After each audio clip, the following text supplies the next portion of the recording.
Táirta dúsa mar daine as an ggéaltar Tomáscí dór agus táidir le cinál gáil háart an seo go pobl Gaeilge táidir le op buile le heile na ggéaltartaí defriúil agus canslí heiles rodínta jazz a bheith an le bheith buile le heile ag pobl na Gaeilge ag leis picnic agus buile le chuirde san seinta jazz.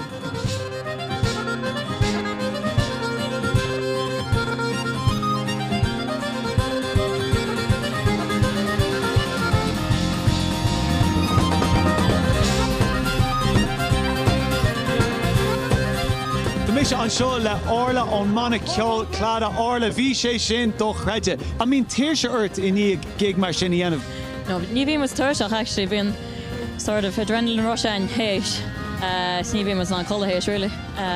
Bhainm an taine bheits bhí chulanna léim tíomh le háite do chreide. Ó bhí sé ionintach.